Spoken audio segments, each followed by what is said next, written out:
This is episode 189 of the Gold Squadron podcast. I'm your host, Dio Morales, and today I'm joined by Marcel, Math is Hard, Manzano. I could count to one of those numbers. Will, Frugal Flyboy, Hagewood. Gonna make it rain credits. And Ryan, Lucasfilm Games, you say? Staniszewski. Yeah, for people who didn't pay attention today, they officially named some entity called Lucasfilm Games.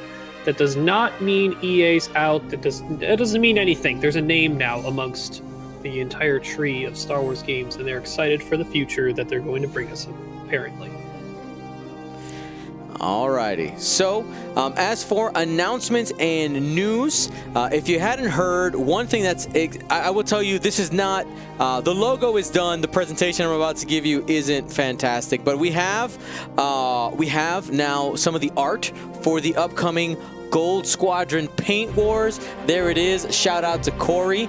There's actually going to be a medal that each of the episode winners for Gold Squadron Paint Wars that will have some of this art depicted on it. I'm working right now with our manufacturer to figure out exactly what's possible, but super excited about it. Gold Squadron Paint Wars, if you're not aware of what that is, go to goldsquadronpodcast.com, and right on the top you will see a button that says Paint Wars. Okay, so Paint Wars is an episodic painting competition that we're going to be publishing on YouTube. So if you are an experienced painter and you want your chance, to win one of our Gold Squadron Paint Wars medals, go ahead, sign up. It doesn't cost you anything to be a part of it. And actually, if you're chosen to be on the show, you're actually paid for your repaint. You're paid a stipend of $100. So feel free to apply. Doesn't cost you anything. We're going to be taking 30 people.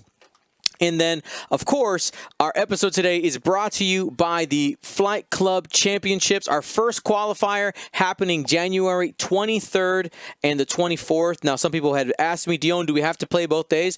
No, just if you can play on the first day, that's great. The cut day is not required. But if you want the glory, of course, you're going to stick around. We'll be starting that at play at 10 a.m. And if you're a player, you just got to be ready at 9. So looking forward to that. You can type !FC in the chat for the link to this and get your tickets. Don't snooze, otherwise you will lose. I want to remind you guys that everybody who plays in a qualifier qualifies for a championship level event, and every single person in the championship event is going to have an opportunity to win championship level prizes, which are not loading for some reason, but they'll pop up event. There we go. They look super sweet. All kinds of things. Custom dial covers, templates, newly announced template tray, flight jackets, championship belts. Super, super swagalicious. Make sure to look good. All right. Today's episode revolves around something that we actually did back in March, and we're hitting the refresh button on it because since then we have gotten a bunch of new ships. Points have changed. So I figured it's time right now because we just had the holidays. A lot of players or people have maybe been introduced to the game from either family talking about it. Maybe they got a core set for Christmas. And we're going to start at our $250 budget challenge. This does not include tax. We got to remember this. It does not include tax. We're going to be using full MSRP, rounded to the nearest dollar to make math easy. And we're not including tax and shipping. So we are aware of the following. Could you buy used models? Absolutely. Could you buy them online or find them for not full MSRP? Absolutely. The situation that we're kind of setting up is assuming that you're buying from your friendly local game store. Most of the time, it's going to be full retail price. Maybe your store does offer some type of new player discount. I know that ours, Pastimes Comics and Games, does. So if you have any new players or friends getting into the game, ask your store about that. And we're going to be hoping that with our $250, we can get the person picking their faction the following. We want them to be able to field a hyperspace legal list, because we're only using the second edition released product, one decent like B tier competitive list, and two kind of lower tier lists so that they could play using their collection with someone else in their home. It could be a spouse, partner, a kid, somebody around them, another friend who maybe they want to get into the game, but being able to build two lists with that $250 budget. Once we have everything tidy up, we're actually going to be releasing a spreadsheet that kind of has all of our breakdowns in there, and we're just gonna be jumping right into it, and we're gonna be starting with Will and the Empire. How you doing today, Will? Doing fantastic. A little tired, but excited to talk X-Wing. All right, so I have presented this is our table of all of our items. What I want to ask you first, let's go ahead and get started with general items. So like general play items, this is essentially everything that's available. What from this smorgasbord are you taking? I'm buying not one, but two core sets. Not only do I want a maximum of 6 and 6 dice, I want 2 damage decks and 4 tie LNs for my Empire squads. All right, fantastic. We'll go ahead and put those to the side. So that's already what, $80? $80. Yep. I do get the bonus of a couple X-Wings in there too. But mostly because the core set has the Empire available, it is the best buy for cardboard templates. All right, and here's that efficiency. Here's everything. Now, here's all the second edition release. Now, we are putting the Reaper in there because technically it's a second edition release because of they have second edition stuff in it. But here you go. Take your pick, Will. $250. What am I getting? All right, so you can first. We're going to drop the conversion kit. We're going to focus on current release things. And I'm going to drop off the larger ships as well. The Decimator and the Reaper, not necessary for the lists we have. We're going for a lot of ships. So we're dropping off the more expensive ones.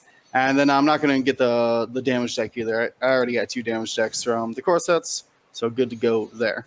And the Brute. The Brute's also in the category of big ships.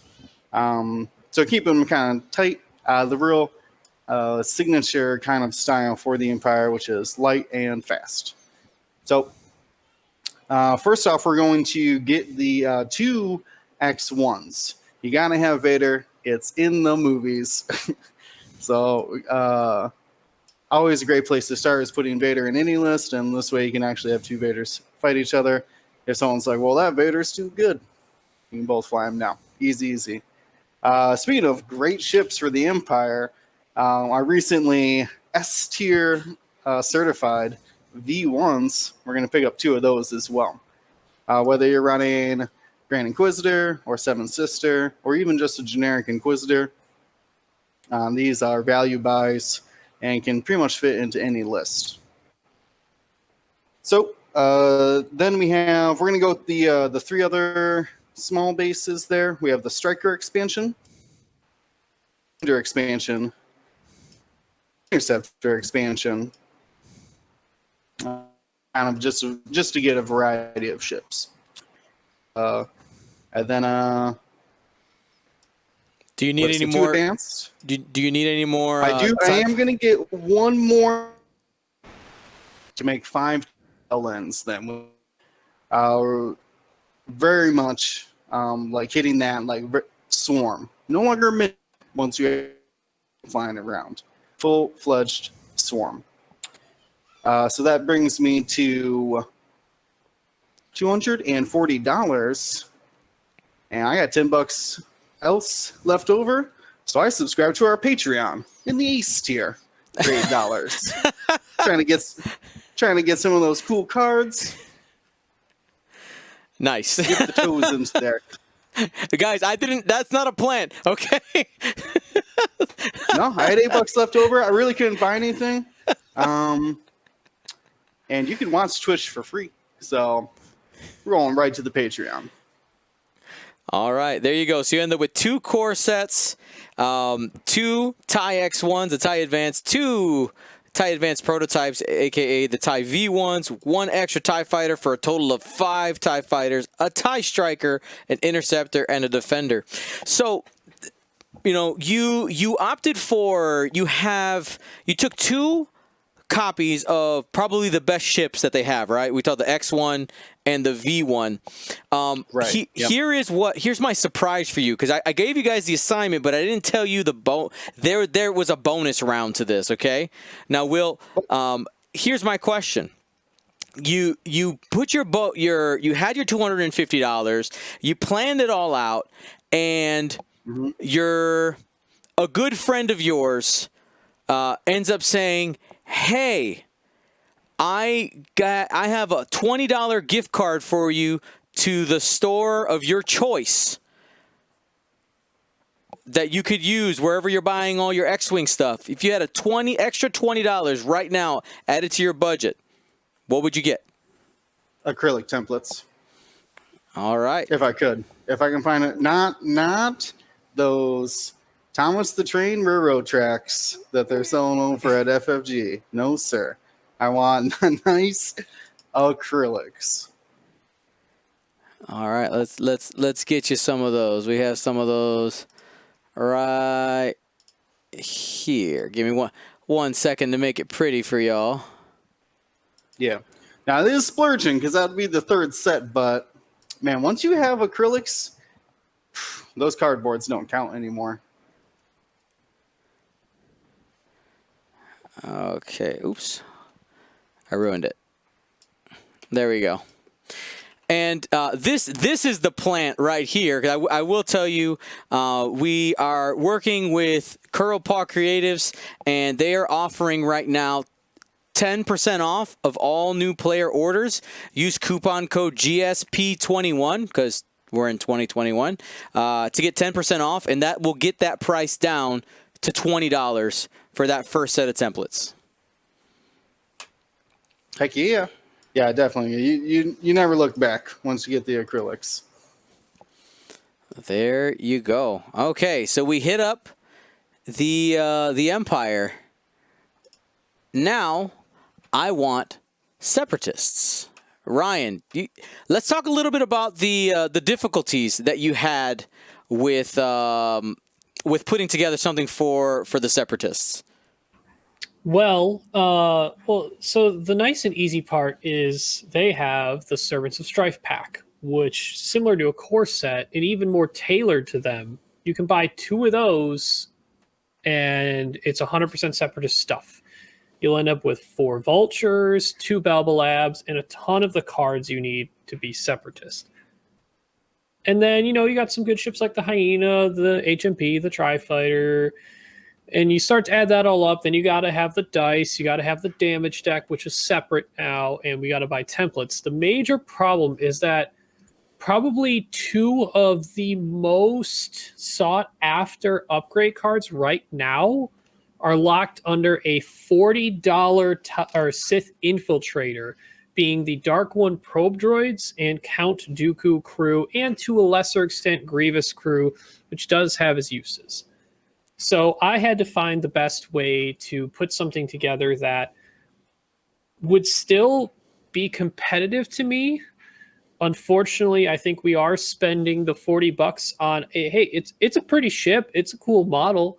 Will reminded me it's got flappy wings, so it's one of the only separatist ships with articulation on the model.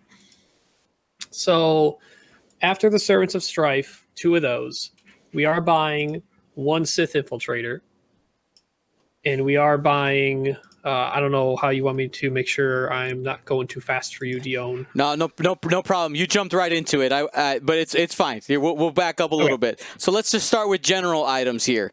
Here's your general store. What are you taking from here? So 1 pack of dice, 1 damage deck, and a set of acrylic templates, averaged around $20 for your base variation with the GSP coupon.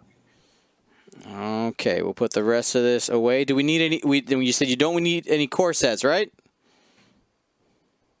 Oh, I guess the one thing I don't have, if I don't have anything core set related, is obstacles, do I? No, service Ooh. drive comes with things. Service of Gas Strife does. clouds. It comes Yep. with gas clouds, which is like the worst thing for droids, but it'll have to Sure. do. It'll do. All right. It'll Now do. here's your smorgasbord of here's your damage deck. Your smorgasbord of separatist onlys. All right. What are you taking from here? You said we are going to pay the Sith infiltrator tax. Yep, we're paying the $40 tax. Hey, at some point it'll be good again. It was good before the double Sith infiltrator list, and maybe there's something new now when you can partner with a fire spray. Double shooting Zam and double shooting Maul. But for now, we are paying for the Dark One probe droid and Count Dooku card tax. Okay. What's next? Buying into 2 Servants of Strife to make up some of that value back.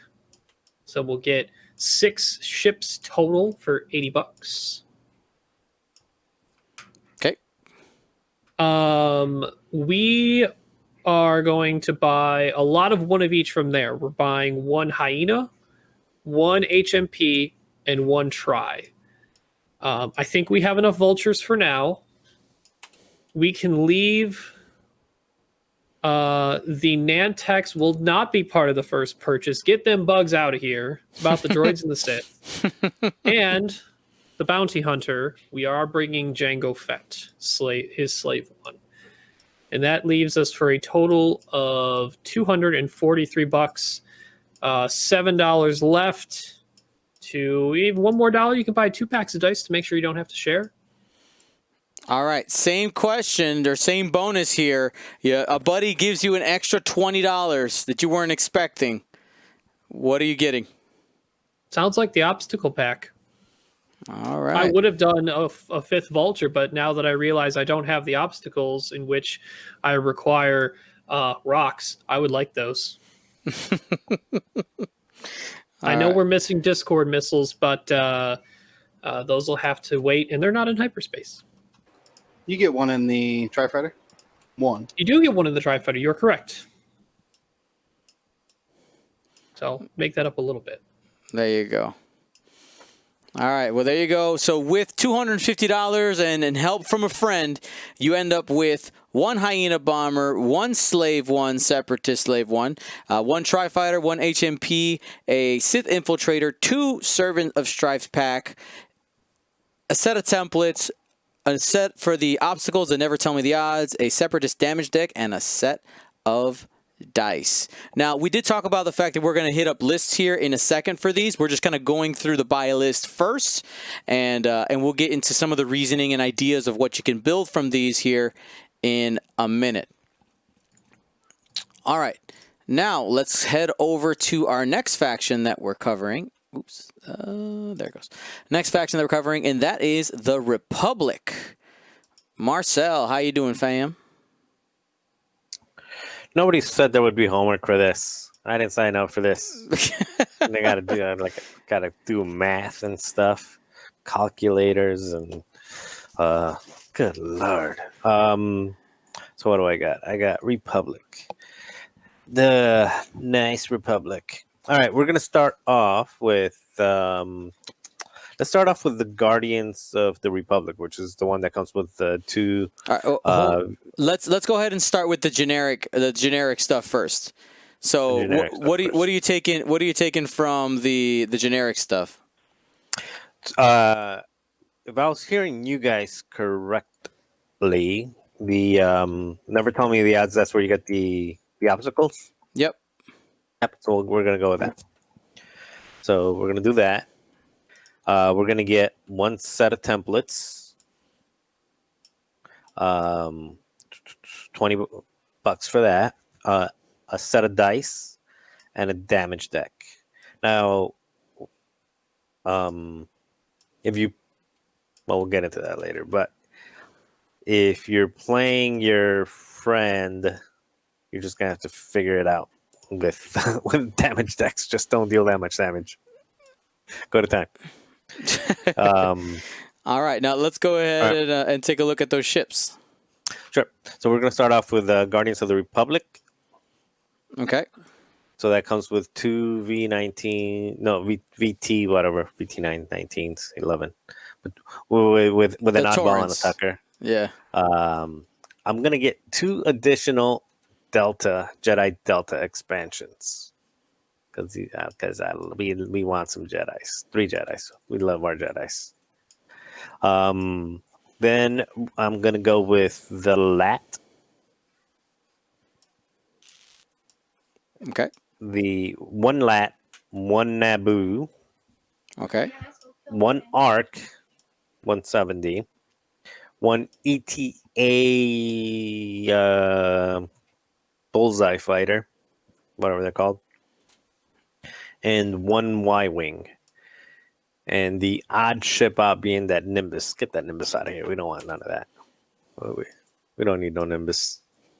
And yeah, this is you end up with, what is that, 3, 4, 5, 6, 7, 8, 9, 10 ships to be able to build, and it comes in at $248. All right, there it is. And if you got that extra $20, what are you grabbing?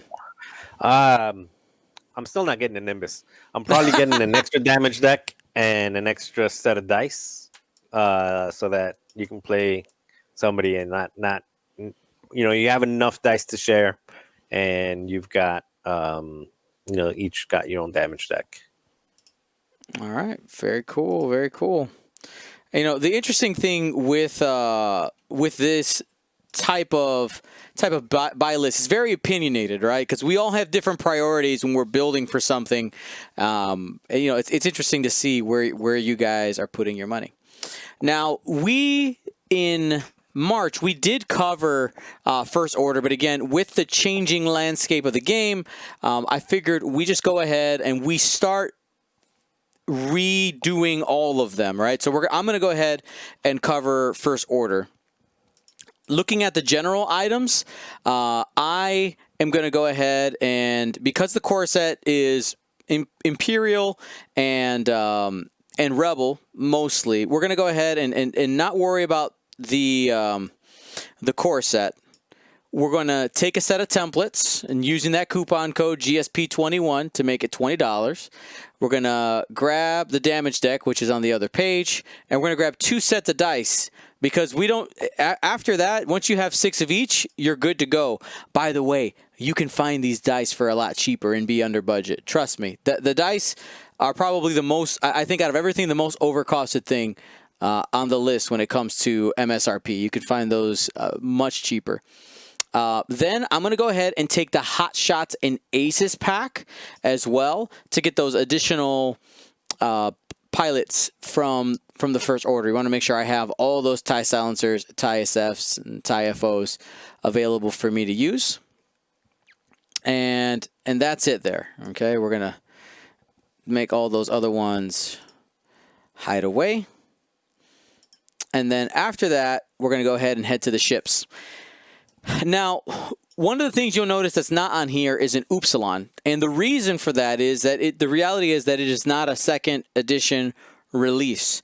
And I'm not surprised that they haven't released it yet because of the probably the cost that's going to be involved in the re-release for that. I wouldn't be surprised that they will wait quite a while before re-releasing the Upsilon. And I know some of you are like, but Matavson, for this new player, they likely can't get their hands on an Upsilon. That's kind of what situation that we're setting up. This is 2nd edition release product only. So first thing I'm doing is I'm grabbing the best ship in the faction, and I'm getting 2 of them. I'm taking 2 silencers right off the bat. Gives you a lot of different options. Right there, we can take Kylo, or we can go ahead and double up on the lower initiative ones as well. Because we bought the Hot Shot and Aces as well, we have access to pilots like Avenger, right? Who can get that lower, the raised initiative after taking damage. Then at this point, this is where I started having a little bit of trouble. It's like, all right, so we don't really need the conversion kit for anything because essentially the conversion kit is your your Upsilon upgrade kit is what it would end up being. I'm not going to go ahead and spend money on that. So we're going to go ahead and get rid of the conversion kit. After this, we're taking one TIE BA, and this is for, Von Reg or Hollow. I prefer Hollow, but you have that option there. And there hasn't been too much success of people running multiple TIE BAs. A lot of time you're singing a single one. That's why I'm taking one. And then we get to the utility ships here. How are we going to mix this up? And I want to go ahead and I want to grab a single Psy Shuttle, just one. I know that there's been some success with two, but most of the time we're seeing essentially Malrus out there, sometimes Gideon, but one is enough to have some type of coordinating mechanic out there. When we get to the other fighters, I kept going back and forth between, do I want 3 TIE SFs or 3 TIE FOs? I know it's kind of hard to tell the difference between these two. But I decided to go with 3 TIE SFs and 2 TIE FOs there. And that got me to $251. You can find that dollar somewhere, okay? Start picking up some quarters on the, in the couch or something. But I believe that that you can find those things. So all in, with everything I'm getting in my budget, I have a total of, what is that? 1, 2, 3, 4, 5, 6, 7, 8, 9 ships. That's a ton of ships with that $250 budget. We got 2 TIE FOs, 3 TIE SFs, 1 TIE BA, 1 Psy Shuttle, a couple of TIE Silencers. We got the FO damage deck. We have some hot shots and aces, couple of dice packs, and acrylic templates for $251. Now, one of the things that I do feel like I am missing here by not having the core set is there are some missing, like, multiples of certain upgrade cards aren't here when it comes to the generic. Yes. Do you have obstacles? Oh, I have it on my list. Sorry, did I just not grab it? Hot shot. I have them both on my list. It's in the budget, I swear. One moment, please. I just forgot to grab them. Thank you for calling me out on that, Will. Bam, there it is. And obstacles. That is a smorgasbord for $251. You got a ton of options there, and you can build 2 very competitive lists against each other with this. I think this is going to be a good buy when we get to lists for FO. You guys let me know what you think. All right. So we've gone through the buys. We'll hit the other factions. What do we have left? Rebel, Scum, and Rebel, Scum, Resistance. Brain, and Resistance. We'll hit them at another time. Resistance is an interesting one because they have an opportunity and a problem there, which we're not going to worry about right now. But let's go ahead. We're going to head back to Will. So, Will, this is what you got for us right here. You got us a couple of core sets, bunch of ships. What are these lists? Oh, so many ships. 2, 4, 6, 8, 10, 12 ships. Plus 2 X-Wings. All right, so you had requested a competitive list. And when I hear competitive, I hear a list with a high ceiling, right? Where you can really get your flying on and do some work with it. So we're and for Imperials, that list is triple aces. Now, people got strong opinions on their aces. But for the buys I have here, we're going with Darth Vader in the X1. Fire control system and afterburners. Picked it up in one of the cores. I Actually, I found out that V1s have afterburners. I just never realized it because they don't have a mod slot. Anyways, so I have Soontir Fell with Predator. He comes with Predator and Hull, so it's a really easy build. And then the Grand Inquisitor with Proton Rockets also comes in his pack to give him some extra punch as well. All right, so that's a really solid. That's a really solid competitive list. I really like that. I mean, like I said, I mean, all this comes in their expansions now.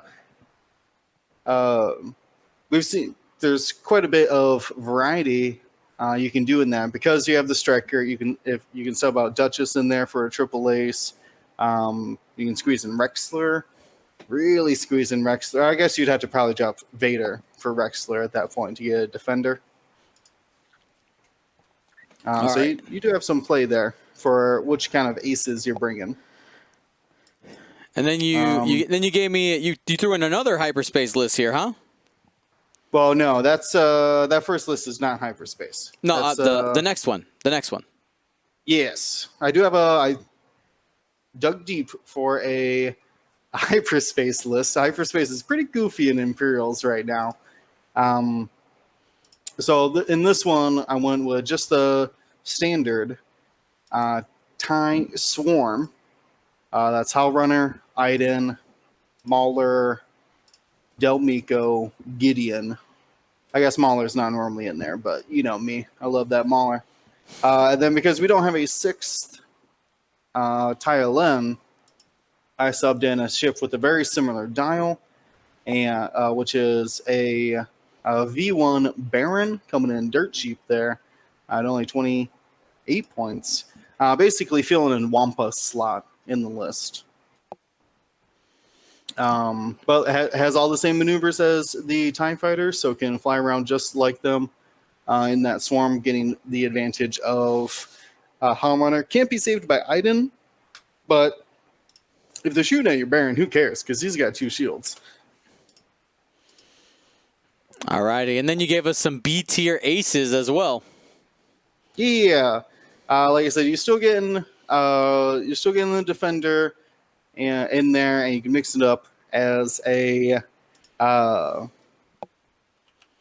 as one of your aces alternatives. I didn't put it. I wish I would have put this in here now, but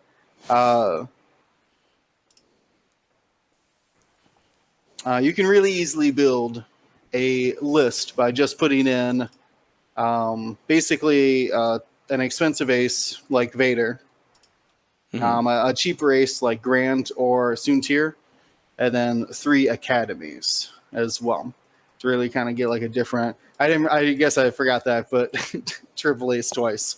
But you know it's Imperials, so You can go triple ace or other triple ace. right. No, I mean, there's some mix up in there because you can still get. You actually swarm pretty good. Like those, like I said, the Barons are cheap. You got 5 TIE Fighters you can put into there. Generic Interceptor, fairly cheap as well. So you got quite a few options. Yeah, I mean, you gave 2 very different play styles as well. I really like that, right? You built the triple aces and a TIE Swarm, kind of variant in there. I think that's great. And it's really easy. You could see the path of kind of like if you wanted to continue building and trying to optimize this, maybe you buy one more TIE Fighter pack. Maybe if you're trying to fit in a some other pilot in that triple ace, you can end up adding something pretty easily in there, and you're not too far away. I know that it's not in the cards that we bought, but you're not too far away from a Sloan Swarm either of some kind. No, yeah, that's what I think was starting to bother me about investing too heavily into like Decimator and Reaper and things like that. Is that the wealth of Imperial ships, their like roster goes so deep. Like, so I would almost actually go for the conversion kit and maybe some of these extended ships. We're talking Phantoms, Alpha class Star Wings, Punishers. If you're really going to expand, But really, if my suggestion honestly would just be a third core set, which now sounds crazy, but because you're actually going to get that full tie swarm then, and you actually sneak in a rebel list in there too then, because you'll have triple X. Oh, I like that.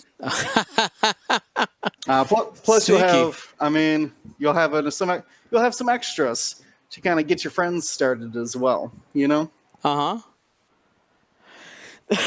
I like that quite a bit. All right, cool. That was awesome. Thank you for sharing those lists with us.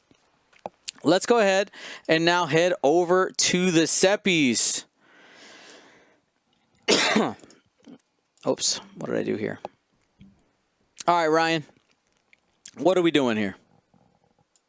So, you know me, I like to stick in hyperspace, so we're going to make sure that we fulfill the needs to have something hyperspace related, because that's what most of the other factions have to abide by in terms of the ships they have available to use in that format. So we're going to go with the, competitive level list, at least in my mind. And this is going to be a mixed droid swarm because, remember, we have just the 4 vultures and we have one of each small base droid ship, being the Hyena, HMP, and the Tri-Fighter. So we're going to start with half of the list being 4 vultures with grappling struts, and all of them are Trade Federation drones. Then we start mixing in the individual ships. So we have the Tri-Fighter with no upgrades, just a colloquate interceptor. I've liked its efficiency in these mixed swarms. Then we have the HMP gunship DGS 047 with the probe droids and repulsor lift stabilizers and energy shell charges. I think energy shell charges actually used on an HMP is one of the best platforms for it. And the Bactoid prototype with diamond boron missiles. Great missile that actually went down recently. So this is a variation of a mixed 7-ship droid swarm utilizing a variety of ships and upgrade types, but not many upgrades outside of the separatist packs that you can get at all. Diamond borons are in the Hyena, energy shell charges are all over the Servants of Strife, probe droids are from the Infiltrator, and then it's just a bunch of grappling struts and the actual configs that come with the ships, like the repulsor lift from the HMP. All right. And then after that, you gave us one more. And I gave you 2 more because I 2 thought you more. were asking for create two lists that people could play against each other with all of this stuff. I love it. Hit it. So if you were like, hey, I want to let my friend borrow my Separatist stuff, but I'm also want to play Separatist, this is actually 2 full lists that you can make to play against each other. So we'll start with Zam Wessel with thermal detonators, Dooku crew, and false transponder codes, partnered with Grievous and the Belba Lab with Solus One and Pervium plating, and then an HMP with the Onderon Oppressor, Energy Shell, Dark One probes, and stabilizers. So just a 3-ship list. Zam being able to shoot twice, Grievous being very accurate flanker, and the Onderon being a little more squirrely than your average HMP. And then we move over to the other list that we have a second Belba Lab because we have the second Service of Strife. It's using Watt Tambor, Kraken, Solus One, and Pervium plating.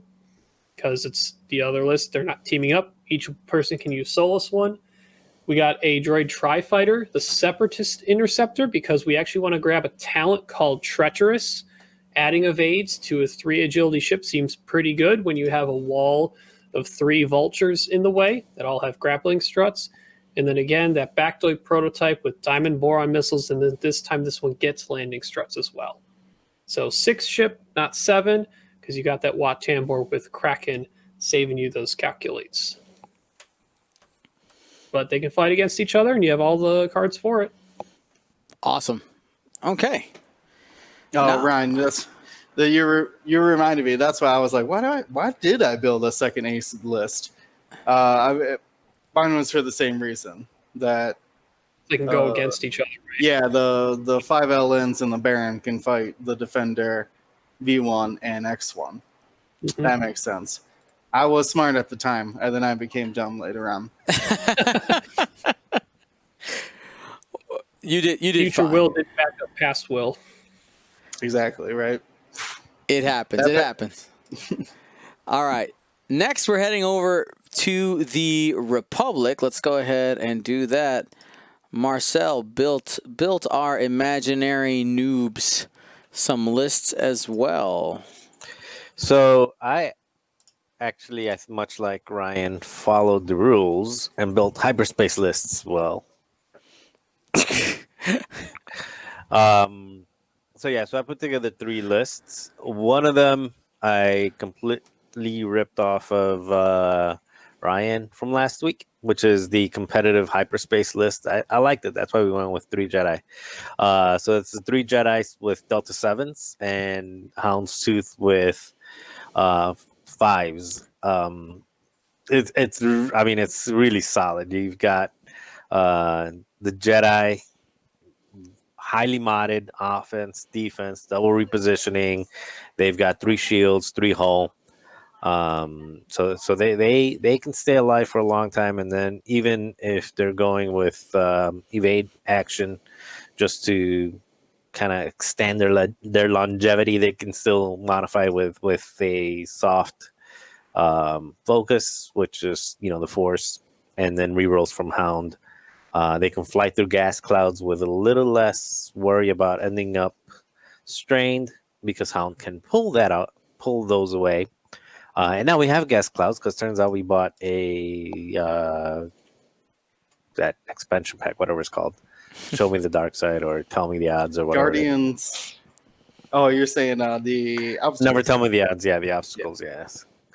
Yeah. So that's my. Ooh, I see Ryan coming in and out of the atmosphere over there. So we've got. So this is the A tier hyperspace list. Okay. And then next, you went ahead and gave us something you labeled as leftovers. Yeah, so this next list is, if I'm trying to think what can I play with, what 2 lists can I make, considering that I took the 3 Jedi and the LAT already on the other one, also for hyperspace, and this is what I came up with. This is, let me look at it here. It's Rick with Daredevil and regen. So he gets the R2 Astromech and Daredevil at Initiative 5. Then you also get Obi-Wan Kenobi with Patience, Daredevil, and R4P17, which allows him to take actions after doing red maneuvers. Doesn't really have a whole lot of red maneuvers, but at least it opens up his K turn if you don't want to take the Force to turn around. Mm-hmm. And again, Patience just to keep him alive. I would rather put Predator on him, but turns out Predator is not in the in any of the packs that are for the Galactic Republic, so no Predator for Obi-Wan. And then Broadside with Ion Cannon and R4 to make those turns blue, so he's not so worried about stressing himself. And then ending it up with an Arc 170 and Wolf Pack. And again, it's kind of a mixed bag a little bit. You get 2 I5s, you get Broadside, which is pretty decent. And then I think that the Arc 170 with Wolf Pack actually probably might sneak up on people, especially if you're playing new players. It's like, okay, let me shoot you, and now, okay, I'm going to shoot you back with a target lock, and they focus on ships like Broadside and Broadside and the Arc 170 really don't care about getting strained. So this is my leftovers list. Okay. And then you said you put a little bonus here. You said fun jank night. Yeah, that's just for having some fun. So you bought again, this is also hyperspace, and you bought a whole bunch of ships, and you want to take and go have some fun on your hyperspace night. You're not really trying to play to win a tournament. You just want to get as many of these ships out there as you can.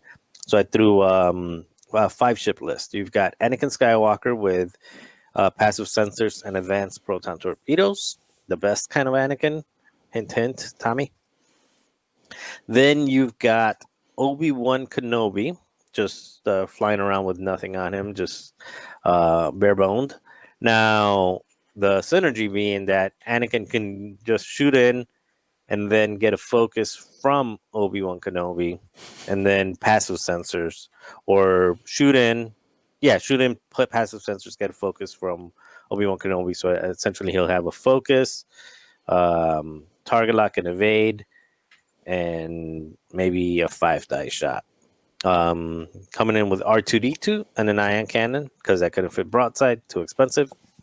Then you get a Jedi Knight with calibrated, and Tucker, who Tucker is the ship that if anybody else shoots somebody in his arc, he can take is it a focus action or acquire focus?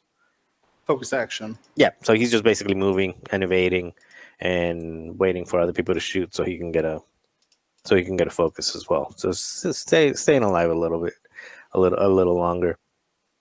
5 ships, pretty solid. Again, for a fun jank night, it gives you the ability to play different ships. They move at different speeds. Some of them double reposition. Some of them are just tanky, like the Y-wing, and you can just practice your flying around. All right. Awesome. And then when it comes to the First Order, I built 2 lists for this because with the amount of ships I was able to fit in my budget, I was able to get 2 completely different lists, both that I think are viable. So here is my competitive list, and that is right here. We'll go ahead and pull that up for you guys. We have a 3-ship ace list. Pretty simple. We got Von Reg with Daredevil, Kylo Ren with nothing on it, and Blackout. It's high initiative. It's fast. You're living on the razor's edge. And if you got into FO to go fast, this is what you're flying. You can't fly 3 silencers because you only got 2. But Von Reg is a nice filler in there and gives a little bit of a different flavor in your play. You end up at 196 points. You can either leave those 4 points there as a bid. You could even drop the Daredevil if you want to go a little bit more. Mind you, this is a newer player. They might not care about the bid yet, but they might want to have some ace play in there. This is what I would recommend. Then when we get to, and that is hyperspace legal, by the way. Then when we want to play against somebody else, we can bust out an extended list. And this is a version of malware with what we have available. The upgrade that you'll notice that I don't have enough of for the traditional version of this, I don't have enough automated target priorities. Sorry, not priority. Automated target priority upgrades. Only 2 of them come in the Side Shuttle. So this list is Commander Malrus with Commander Pyre on board to give some of that stress shenanigans in the opening. We have 2 Zeta Squadron Initiative 2s with the ATP, automated target priority. We have an additional Zeta Squadron. These are the SFs, by the way, with no upgrades on it. And then 2 Zeta Squadron TIE FOs. I paid the extra points in the list to go up from the Epsilon so that we have that matching Sec 2 initiative so that you have some movement options in, when you start getting in the fray, you got some options there. Ends up being a total of 6 ships. Now, one of the complications I ran into is like, well, what if they both need to be hyperspace? The problem is that when you get to the FOs, you don't have the TIE, you don't have the generics when you get to the TIE FOs. So then you have to choose to probably do something like TN365. You could go maybe with trying to grab a, maybe a higher initiative TIE fighter out there as well. That's going to be flavor to taste. I wouldn't drop the ATPs. I would lose Commander Pyre, though, to pay for one of the 2 FOs. And I think it's really, it becomes kind of awkward with the non-generics in there. So it's really going to be a bit of an experimentation. I think off the bat, my brain says, can you fit Muse and another one? I don't think you can. Muse and Revis. There you go. Get some target locks and get rid of some stress.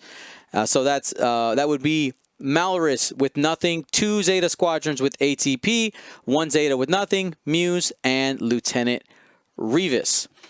Now, the purpose of us going through, wrong one. The purpose of us going through this is to give not only new players an opportunity to have some type of guide, but also us as experienced players, people who have been in the community anywhere from, years to maybe even a couple weeks. If you come across somebody who gets into the game or wants to be a part of the game, this is a great conversation starter. Now, guys, I have one more twist for you. Turns out you had everything in your cart. You had everything ready to go. But you found out that for whatever reason, your budget just got slashed because an unexpected bill just came in. Turns out you only have $120 to spend on your X-Wing.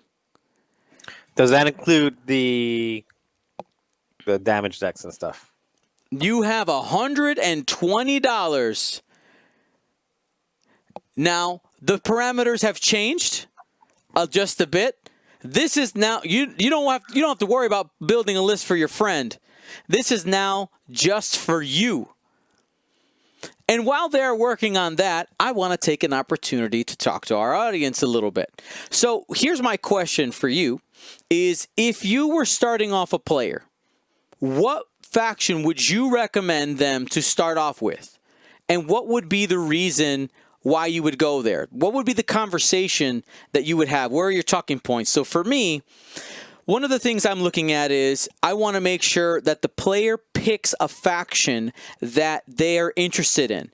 Thematically, okay, is where I would go first. Now, if this player ends up not caring about theme, then you have other routes. You could talk about play styles. You can talk about what is easier or harder to get a hold of. Does that person like simple mechanics? Does that person like, the perpetual motion machines where everything is just kind of a bunch of upgrades and all that? Like, there's a lot of different conversations you can have there, but make sure that whether you or a friend are buying into the game, that they are, that they're happy with what they're doing.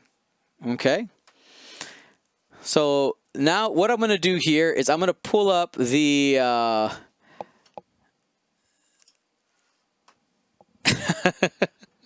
they're like delete, delete, delete, delete, delete. I'm going to pull up the spreadsheet where we were working on this. How much? $120. Now, Ryan, it looks like you're done, huh? No, that's me. I'm done. Oh, sorry, Will. You finished up. Well, I mean, yeah. It was pretty easy to trim the extra fat off of. Yeah, you get the core set. You cheat. Well, I mean, hey, it's the faction I have. But what was the extra fat? What'd you slice off? The second core set, because like you said, like I really only need to focus on myself. So second core set gone. And then the multiples, the extra X1, the extra V1 gone. The fifth LN gone. So just 2 LNs then. 2 LNs, X1, V1. And then I ended up slicing the Striker. And I think it was really just, it would come down to, as a newer player, the Strikers are more difficult to fly comparative to, I think, an Interceptor or Defender. So we're just going to drop them and their 2 agility and their goofy bombs and keep the Defender and the Interceptor. So that's what I just say. 2 LNs from the core. X1, V1, Defender, Interceptor. So you still have a good, you can still do some cheaps. I'm filling time for you guys. Don't worry. You can still do some, like a cheap Interceptor, cheap V1, and some cheap TIE fighters, right? And then you fill in like a 5th ship. Could be a Defender, could be an X1 into there. So you still get some play. You can still definitely do triple ace and many varieties of it. between the Defender, Interceptor, X1, and V1. So I think you still get a lot of list building choices and variety, and get probably their best ships in the faction. All right, Will, what do you think of my sacrifices? So here, I pulled up mine now side by side. I am over $1 again over by $1. You could find $1. I'm under by 2. I'll let you borrow one. How's that? Oh, thank you, Marcel. So I'm still getting the templates. I still have budget for a damage deck. I got my dice. I have my obstacles. Now, hot shots is probably the not as necessary in here. Actually, I'm gonna go ahead and take hot shots and aces here, and I'm gonna go ahead and take one tie SF in there. I'll take one tie SF. So we'll move that around, and we'll just go there. Bam. So I got Never Tell Me the Odds for the obstacles, 2 tie silencers, 1 tie BA, that's the tie Baron, and the tie SF. No shuttle anymore. That puts me at 121. And my thought here is you could end up still running that triple A squad really easily. You don't need a lot of upgrades, but it gives you, by having the SF in there, it gives you the opportunity to experiment a little bit with quick draw or having backdraft in there. You can maybe change up your different pilots and try to prioritize. Maybe you could try to fit all 4 of those ships in a list. You could take maybe two of the lower initiative silencers and 2 low initiative tie BA. A low initiative tie BA and a low initiative tie SF. That gives you some options there. Ryan, what'd you end up doing? Contemplating whether I should be playing Separatists with this budget. And that's a conversation I think it's important to have. So. Separatists, they really do focus a lot on swarms. Do you think that maybe Separatists, if you're going to go into it, maybe is not a budget-friendly starter faction if somebody needs to start with a little bit of a lower budget? It depends on what their fantasy of flying the Separatist is. If it's, here's these cool characters like Maul, Dooku, Django, and anyone else that they can think of, you could get away with a couple of infiltrators or an infiltrator and a fire spray or even 2 fire sprays. But without going super niche with like chat recommending 4 HMPs, like I don't think anyone wants to invest that hard into one ship, into one faction. Mm-hmm. Granted, I say that, and a lot of times the Separatists bring a bunch of vultures, but now with all the ships available, people are weaving in things besides vultures into swarms. Right. But if their fantasy of flying the Separatists is like me, and it's flying a lot of ships, it's kind of tough with that because of the need to buy the dice, the damage deck, and the acrylic. And Servants of Strife is still a value for just the base thing. Like 2 vultures is the same cost as Servants of Strife, so you just get a free Belbalab. So like you're going to buy at least one of those anyway. The hyena is so versatile and it's used in many different list archetypes. It's a good idea, I think, to at least start with one of them. And then it was just a matter of, do you go with a second hyena or an HMP or a try for $20 and then like add a second dice pack?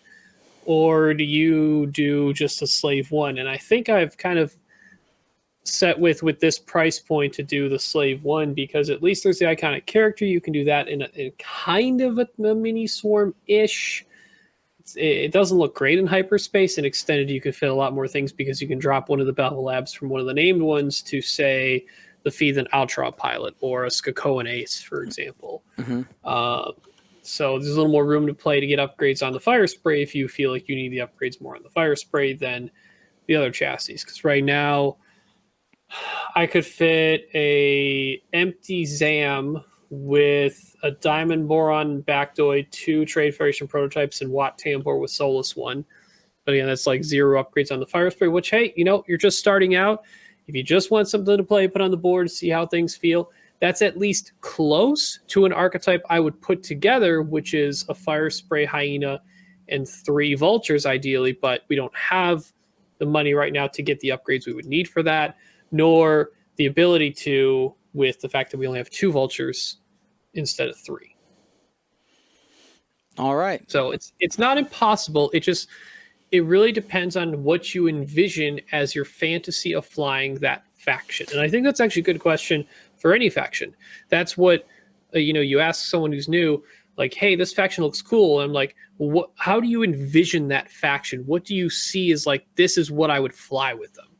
And if that's within their budget or not, you can say, hey, if you really want to do that, you might need to save up a little bit more to do the thing you want to do, or just get some of the stuff now that can still be part of that vision in the future, but you won't be able to complete the full vision right now. I like that. And I saw a couple people in the chat suggesting like, oh, just throw in 4 HMPs. I think in this type of, I think we're kind of going for a generalist view in going into it, because I think there's a little bit of danger in investing in only one ship, because if you went and bought 4 ships plus the other things, you end up capping your budget. What if the points shift and you can no longer fit 4 of that ship in a squad anymore? Right? Like, it only needs to go 1 point over for it not to work. So that would be my worry. I know that you do have some room when you have them at the lowest generics, but that's just something kind of to think in mind right now. This version of it is points today, and also having some wiggle room for some changes in the future. All right, Marcel, what did you end up doing? I ended up. Let me interrupt you for just a moment. No, hit me. You got called out in the chat. Double check your math for a second. You My get math? that GSP discount? Say that again? Go back to your new list there. Oh, whoops. I lied.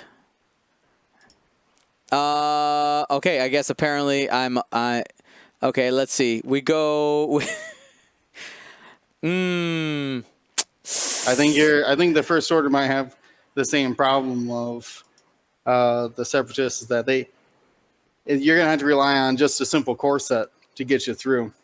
Yeah, that's what I ended up doing on mine. Like, I was playing around. Basically, the odds. You show me, never tell me the odds, the templates, the dice, and the card ended up being like $50-something just to get the core set. Marcel, you know there's gas clouds in the Galactic Starter Pack, right? Is there? Mm-hmm. You don't need the obstacles. Dion does, though.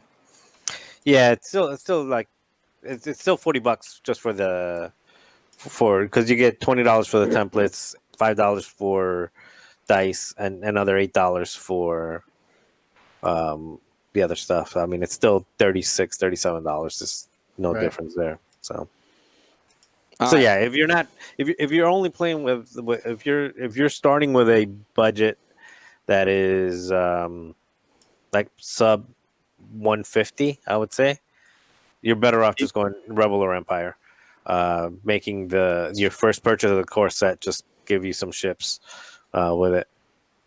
It's hard to say that, though, to someone. Like, if they really want to key in on a faction, the point of second edition was allow you to really focus in on a faction and do what you want to do without investing in other factions if you don't want to play them. So like, there has to be some level of solution, right? True, which is spend more. Just be willing to open your wallet. That is the level of solution. Well, let's be honest. It's not spend more. It's buy it from other sources. Just go to one of the X-Wing groups, go on eBay. I mean, you'll find stuff to buy. But if you're that pressed, but if we're just looking at retail, at what you're if your barrier of entry is the dollar amount, then you have to make sacrifices. Yeah, you're gonna have to make sacrifices on either, one way or another. Yeah. Yeah, and then if someone is helping you get into the game, or if you're the person recommending stuff, I would assume if they're a little bit strapped for cash and they come for a night to play a game, then just be like, hey, I'll let you borrow X thing if you want to try this out, right?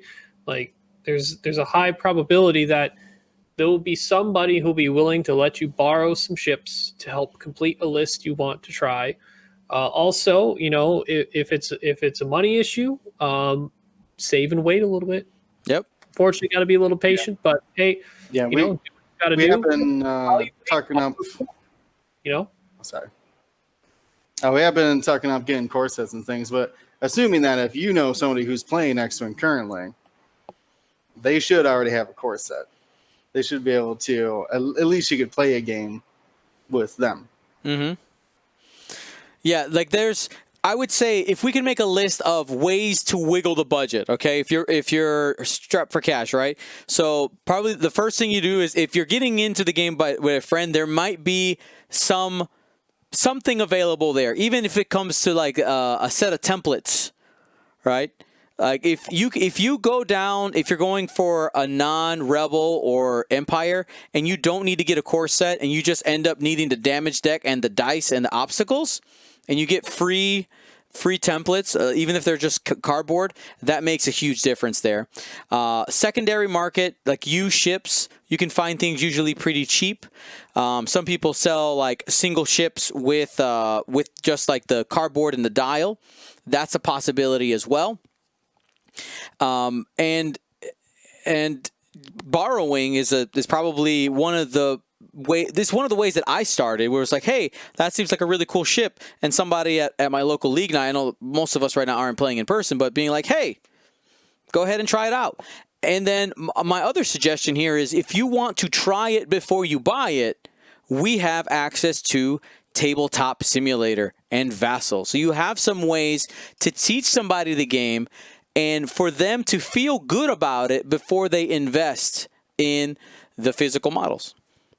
So I know that, you know, we talked around it. Oh wait, hold on. I gotta redeem myself really quickly. Let me fix the mistake that I made here. So my correction for first order, $120. Get the core set for $40. 2 tie silencers, 1 tie BA, 1 tie SF is exactly $120, not a penny The other over. mistake you made is you were starting to move on and you skipped me altogether. Earlier? No, just now. Right now. I interrupted to go back before Marcel had a chance to give sorry. us 120. I'm sorry. I miss. Oh, that was you giving. Sorry. I just remember hearing your silky voice. All right, Marcel. So you hear my voice. You just don't listen to what I say. I get what it is. You see, the first time I'm actually paying attention in like months, and now you're the one that's not paying attention. I'm hurt, Dion. I'm hurt. I'm sorry. Yeah, I don't even know if I can go through with this. I'm so hurt. So anyway, basically just go with the core set, the starter pack for the Republic, which gives you 3 ships, and then just get an extra Delta and a Naboo. That'll give you 5 ships, and there's plenty of stuff that you can do with 2 Deltas, 2 VTs, and a Naboo fighter. So you'll have plenty of stuff. You'll have plenty of stuff to build, even with just the 2 Deltas and the Naboo alone. Alrighty.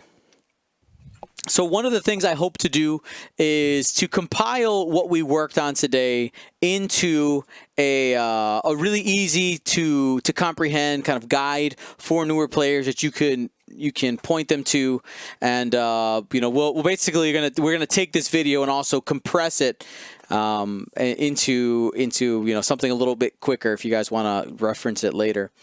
Now, is there anything else, gentlemen, that you think is important when it comes to buying into the game that you guys want to bring up? Anything that comes to mind? We've talked a little bit about different ways to lower the cost. I think the first thing is find people to play with, because if you're just buying into the game because you think it's cool, you saw it online or you saw somebody talk about it, not to deter anybody from buying it, just make sure that you've got someone or a group nearby that plays, because I don't know how many people have tried that single player or whatever, but that'll get old fast.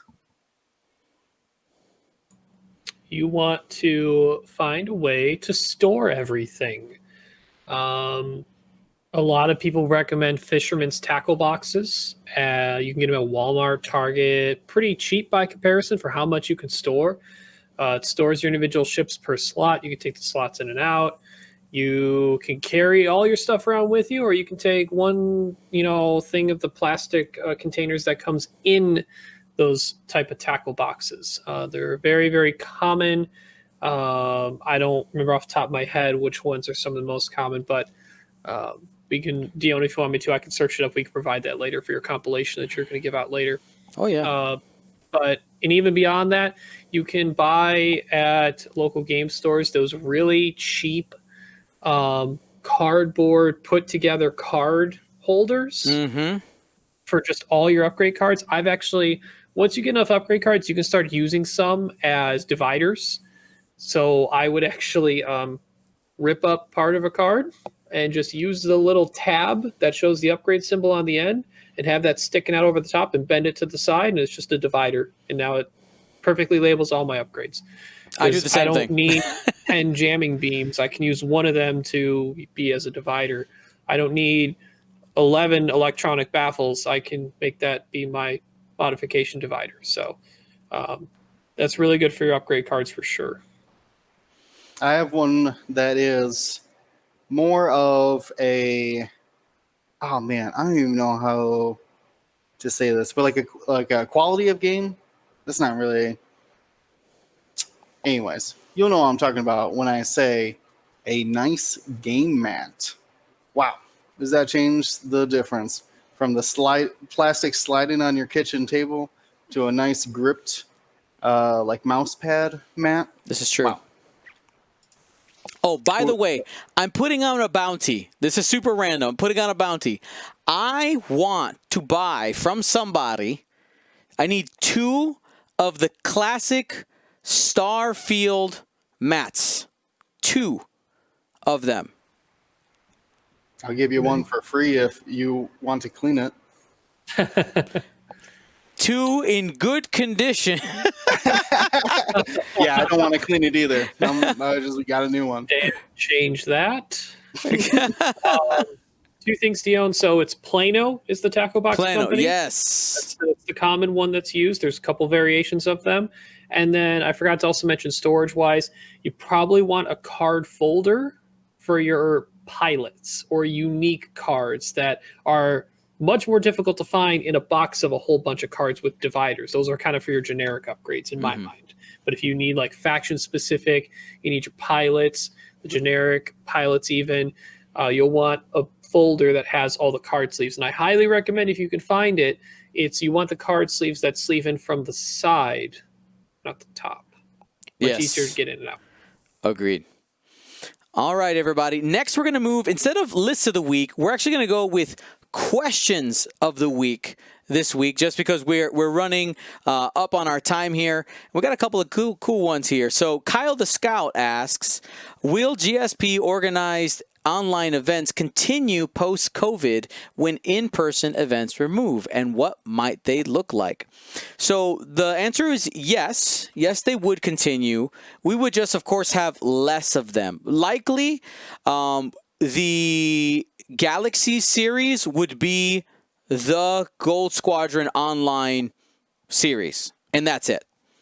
You know, I feel like that really, you know, we've tried a couple of different things. We did Space Jam. Right now we're doing the Flight Club Championships, which I love. All 3 of those are different forms of things that I love. But I feel that Galaxies is probably the most diverse version and the one that allows the most people to play.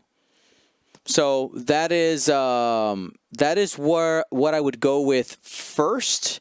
But also, post-COVID, we had been in talks with a couple, not just one, but 2. You guys already knew that we were in talks to host a grand championship, but there was also in St. Louis at Warfare Weekend. But I was also working on bringing an additional grand championship or higher level premier level event to Chicago proper. So I was working on that, and of course FFG went kaboom during COVID. So I don't know what will come up of that, but we're also, I want to do, if we can't get an official one in Chicago, I think I have a couple of plans for something really cool that we can pull off in person in Chicago that is more community driven, that isn't an official event. But we can, there's stuff coming. Will online play for GSP continue? Yes, there'll just be less of it, and look forward to some GSP in-person stuff as well. Oh, this one's really interesting. Guys, I'm going to give this one to you. So this is Ernastis Ramakaskis. Ernie asks, what do you think would be different if you played on a circular mat of roughly the same area, and would you be willing to try it? What do you think would be different? You played on a circle instead of a square. You'd always be in the corner then, right? This is true. No, but seriously, of like you wouldn't. There is no lane. Like you hit the board edge, you gotta choose, and you gotta keep choosing too. Like you can't just take a right turn and go straight down the board edge. Yep. I'd say that's one thing that would be the big difference is you get less of those. I'm going to creep down my own board edge, or I'm going to creep down one side and then turn in. You'll always be, because of how the movement templates are, going straight is you're going to have to turn a lot earlier. But granted, they said about the same area. So I would assume, while it's not going to make the area smaller, you're just making it a circle. Mm-hmm. So I'd be interested to try it. Probably be I think, more difficult for swarms to play. Oh yeah, I'd be interested about the deployment zone setup, how that would work out. I think the practical way for us to try it, even though let's say it's not the same like number of square inches, what if we took a mat and just cut it into a circle? We just cut the corners off. It's a circle now, so now you have less space. A little bit less space, and it's a circle. I mean, you probably, we probably end up engaging a lot sooner because you have to end up starting in a tighter area. Yeah, I would feel like the middle board control would be super important then too, because you couldn't go and hide in the corner either. All right, we're gonna have to try that. We're gonna have to try that once.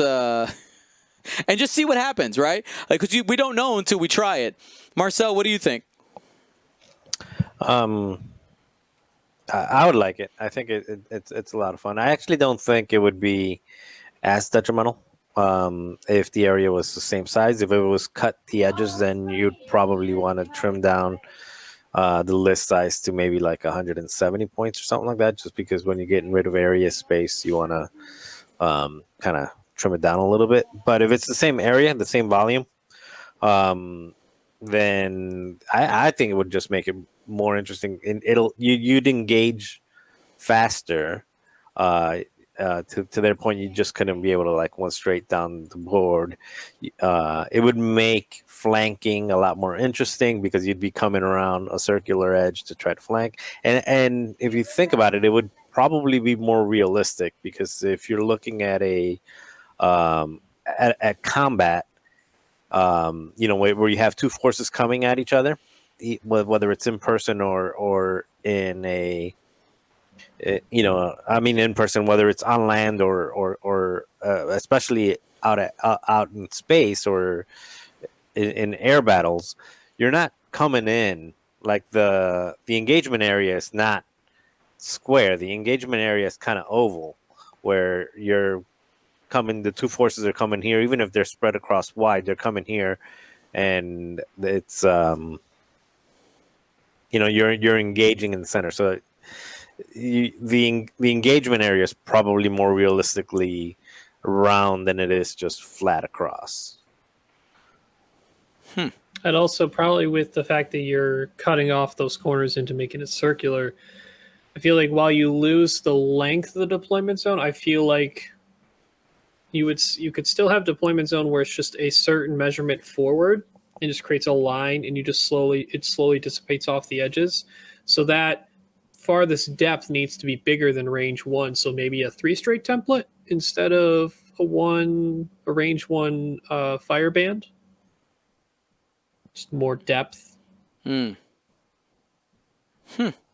obviously it would taper off as it hits the rest of the curve. Right. Huh. Interesting. All right. Cool. I like that question. We're gonna have to try Yeah, something fun. out there. And then next one is from Garrus909. They ask, how would you fix ships like the K-Wing, Y-Wing, and other B and C tier ships without major points changes? I'm talking slot changes or abilities. Which ship? You said K The Wing. K-Wing. They add K. They said K-Wing, Y-Wing. This sounds like a Rebel player from the. I mean, theoretically, just lump any B or C tier ship that we would think is not competitive right now, and what would we do to change them on a slot or something that's more attainable to switch besides points, I guess, because points you're just throwing numbers out there. All right, I think I got an ingenious one off the top of my head. A Star Fortress ability, okay, that says if you did not drop a bomb this round, you may perform a reinforce as you perform action. I like that. Be a way to get them a reinforce, but not too crazy.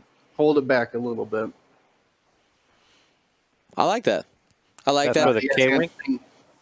No, on the Star Fortress. Man, that thing just needs a way to reinforce. Oh god, that thing. Yeah, it needs to reinforce, but also if it reinforces, there's no real pilots that are built around getting mods from it offensively. So You got roast Tico and other kind of things. how about on the flip Yeah. side, we add another little fun part to that. If you did drop a bomb, what type of really low end passive mod could we do? What about a calculate? I calculate. Yeah, assign a calculate token to your ship. I don't know. You want it to be able to survive longer because there's a lot of points you invest in the Star Fortress. I've had thought so much because there are a lot of points, but you have to invest points to get back from it. The reinforce, you lose your ability to like actually mod your shots, but you have a lot of shots or a lot of arc coverage. I mean, they're not as bad as you might think. They're like 60 points to trajectory bomblet right now. That's not that bad. I mean, I'm thinking more of like a simple, like that's pretty complex, but like something really simplistic, like what they did to the Jump Masters, where they just gave it a cannon, and wow, did that change that ship? Mm-hmm. What do you think is lacking, Marcel? You got strong opinions on bad ships. Don't fly them, don't buy them. By the way, I have available our tier list if we wanted to bring up any of those in your conversation. So Give us a dumpster one. So a bad one, for example, I think is the Rebel TIE Fighter, the Sabine TIE Fighter. I don't know how you would fix that without lowering the points, because that's really the. I mean, what about like in first edition when they had a crew slot? Yeah, that was really good. Well, yeah, they had a title that gave them a crew slot. Same thing. So you'd have a config that would give it a crew, but like what would be the negative? There has to be unless it's just pure points, like, right? You just say add a crew, X cost. yeah, if Right. you add a crew, then if you're throwing Leia in there, you're making that TIE Fighter 7 points more expensive. But now you got a very cheap support carrier, whatever crew you're having on there, whether it's Hondo or. I mean, can you imagine a little TIE Fighter with Hondo on there? Yeah, that would put that back into play, though, right? Yeah. immediately. Just a simple crew slot. I like that. Yeah, there are definitely elegant ways to adjust ships. One of the risks with doing something like that, though, is you got to think about the future consequences, right? Like there might be a point where you say like, okay, hey, we added this slot, but we realize that we can't create this certain cannon, who knows what it would be, because it'd be too good on a Jump Master. Who knows what that would be, right? I'm just, it's all theoretical, but when you change the design of a specific ship, you are affecting future design space. So that has that butterfly effect repercussions. That's why, for me, I know like the points. I prefer it just to be points at first, and see where you can go from there. And then I would say before adding slots, I would actually rather print a card for the ship that does something. So replace a slot, give it some type of different ability, and then you can take that slot and say, okay, it turns out it was too powerful. And then that one upgrade card, you're using the points now to raise and lower and find that equilibrium where it's like, all right, this is now fun, fair, and balance. You can use that. But I think, I guess my response to Garrus is that you always have to have the points change mechanism available with whatever you alter. Because if you do just a slot, I think for the Jump Master, it was appropriate. I think it was appropriate because it was absolutely terrible. The worst. And the cannon wasn't too extreme. But again, you got to watch out for what you put on there because things can change pretty drastically in your design space. Anything else you guys want to talk about that topic? I mean, that was a pretty good question. That's a really interesting one. Give me How long ago did we do this grading? This was months ago. Yeah, I was just wondering because I'm seeing Dash down there. That Dash ain't down there anymore. Well, One more tier up. Yeah, but he's what not else did there. you put in the dump there? Tier. all right. If we take a quick peek here, just kind of quickly. So like they did specifically call out the Y-wing or the K-wing, right?